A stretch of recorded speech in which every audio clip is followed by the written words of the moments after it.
السلام علیکم میرے پیارے بھائیوں اور بہنوں، میں ہوں آپ کا دوست عمیر، اور آج آئے ہوئے ہیں ہم جبل رحمت پر۔ دوستوں، یہ وہی پہاڑ ہے جہاں پر ہمارے آقا دو جہاں حضرت محمد مصطفیٰ صلی اللہ علیہ وآلہ وسلم نے حجۃ الوداع کا خطبہ دیا تھا۔ اس پہاڑ کی وجہ شہرت آخری خطبے کے علاوہ یہ بھی ہے کہ یہ وہی جگہ ہے جہاں پر حضرت آدم علیہ السلام اور حضرت اماں حوا کی پہلی بار ملاقات ہوئی تھی جنت سے نکالے جانے کے بعد۔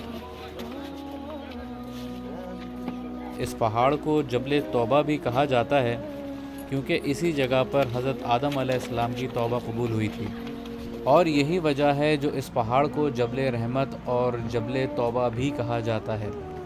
جبل رحمت سے مراد رحمت کا پہاڑ ہے۔ یہ پہاڑ منی میں واقع ہے، اور حج کے دوران آپ نے کئی بار دیکھا ہوگا اس پہاڑ پہ حاجی موجود ہوتے ہیں۔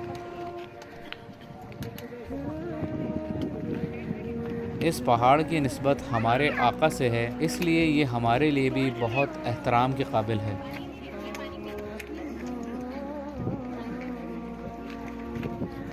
آپ لوگ بہت خوش نصیب ہیں جو اس جگہ کی زیارت کر رہے ہیں۔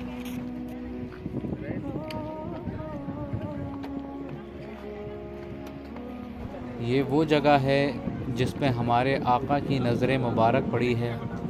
ہزاروں صحابہ یہاں تشریف لائے ہیں۔ میں آپ کو وہ مقام بھی دکھاتا ہوں جہاں پر حضرت آدم علیہ السلام کی دعا قبول ہوئی تھی۔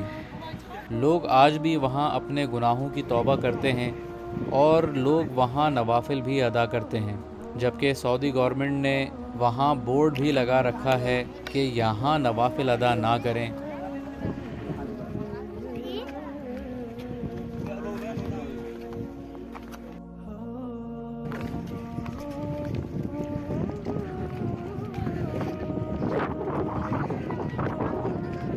یہاں پر ہی کچھ چیزیں انہوں نے لگا کے رکھی ہوئی ہیں جو کہ حاجین آتے ہیں تو ان لوگوں کی گائیڈنس کے لیے ہیں۔ یہاں پر یہ ساری چیزیں آسان کے طور پہ اس کو ہاتھ نہیں لگانا ہے، یہاں پر آ کے کھڑے نہیں ہونا، حاجیوں سے صادر ہونے والی بعض غلطیاں دیکھ رہے ہیں، یہاں پر ہاتھ لگا کے توبہ وغیرہ کرنا، اور یہ ساری چیزیں۔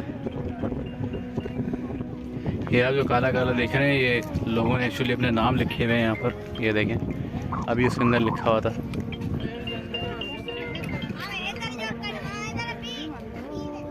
اللہ پاک اس زیارت کے صدقے ہماری اور آپ کی گردنیں بھی دوزخ اور جہنم کی آگ سے آزاد فرما دیں، آمین۔